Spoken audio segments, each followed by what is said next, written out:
I heard some things about the nukes, and people were talking about if they do go off, it's not about the localized radioactivity, it's about the atmosphere that gets blocked, and then global temperatures drop, and then the long term issues are No, no, frightening no, for the no. world. Nobody. Um, I've gone and looked at all what he said actually very carefully. And what he said was, this was in his speech at there's the famous resort they have, where he gives every summer he goes and he gives a speech. The beach resort, one of the few real warm beaches they have in Russia. It's a tough country, and um, what he says is, if we have to go, we'll respond. And he said, God will accept us for this, but they won't accept America. That's what he says. So that's a belief that whatever they do is, God's on their side. They're God, And by the way, this is so far from communism. It's all gone. This is all entrepreneurship, et cetera. But there is something, the Peter the Great stuff. He's got this, he's whatever he has. I've also read the CIA does have a lot of contacts with psychoanalysts in the Washington area, and they do studies. They come in. I think it's a very smart thing to do. These are guys practicing, and they're known. They're not hidden. And they go and they see. I gives them access to intercepts and stuff that nobody else sees. Not about war, but just about personality. And I've seen one that didn't get promulgated about 4 or 5 years ago, maybe longer, 6 years ago, by a guy. One of the guys just sent it to me on the assumption that I wouldn't write about it, which I did. And I've seen one that talked about, he's supposed to be sort of a very arrogant hardhead and a judicial guy. He was in Japan. It began this 5 or 6 or 7 single page about this guy's psychology, as seen by a shrink, which may not be accurate, but the story he told was accurate. He thinks of himself as a black belt judo guy. And he went to some meeting and he wore black belt and he was exercising with the guys. And there was some fantastic woman and she challenged him. He said, no, I won't fight a woman. He said, no, everybody said, no, no, she's special, fight him. She threw him in about 20 seconds. Okay. And he got up and smiled graciously and acknowledged that he had misjudged her, that she was fantastic. And what the shrink said was, he's not necessarily, this is a humiliation for a man who's very, there were people there. He had his people there.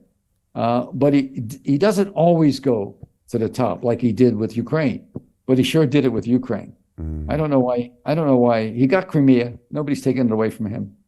And, and the truth is, more Russians were killed since 2014 when we basically overthrew the pro-Russian government, a very weak leader.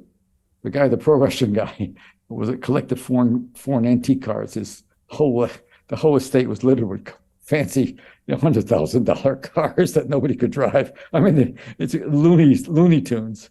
And but we did orchestrate that and put in a guy that's more friendly to America, which of course was one of the factors. And so I just don't know. And it is true that there was between 2014 and the war 2 years ago, 14,000 deaths in the Donbasses, in those areas. Mm. And there were just as many caused by the Ukrainians, probably more than by the Russians. So, I mean, it was a really nasty war nobody obeyed any of the agreements that were made. And so it would take incredibly good leadership in America to negotiate something.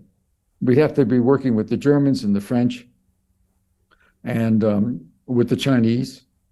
And just think about it. If we all put our heads together, we could solve something, but we don't do it. We just yell about communists, communists, communists. And so it's going to be a null. There's going to be no changes in policy. His whole policy is going to be dependent on pulling out Ukraine, and what he's going to do when it looks like it can't happen. We may then get a settlement. We may force Zelensky to do something. If he's taking a taste of the oil money, he can take a bigger taste and go live in. He's got places, estates in Sardinia, so I hear, on the coast there with it's the new Nice. Back a decade ago, when the Russian oligarchs, when Russia fell, the guys that ran every country were the CIA, were the KGB guys, Nazarbayev, et cetera. He walked away with $5 billion worth of copper.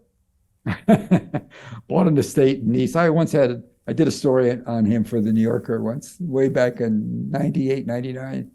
And we overflew the site. He had an incredible estate, big pool. You couldn't get near it. You had to overfly with the chopper, rent a chopper and take photographs.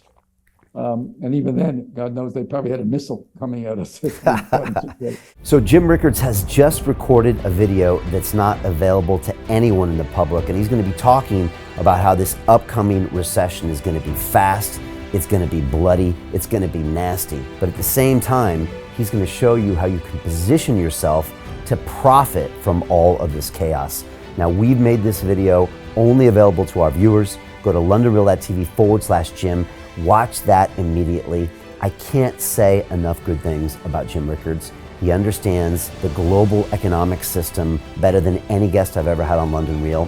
His predictions are almost uncannily true, and you can learn how to profit from his vision, from his expertise, and his understanding of economics. So go to londonreal.tv/Jim or click the link below. It's an excellent, excellent look on what's going to happen in the future and how you can position yourself to profit from that. Jim is one of the best in the business, one of my favorite guests on London Real, and he's very, very good at predicting the future and showing us all to profit from it. So click the link, and I hope you enjoy.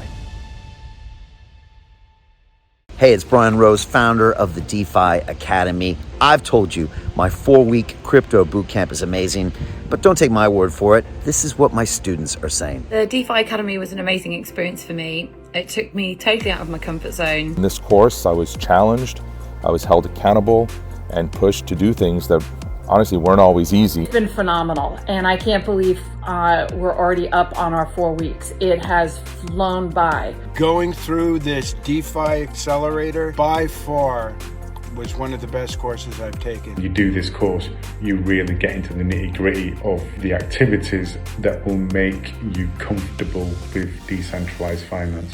Thank you so much to Brian and everyone at London Real and the DeFi Academy for even putting together an amazing course like this. Anybody else that wants to do it, please sign up.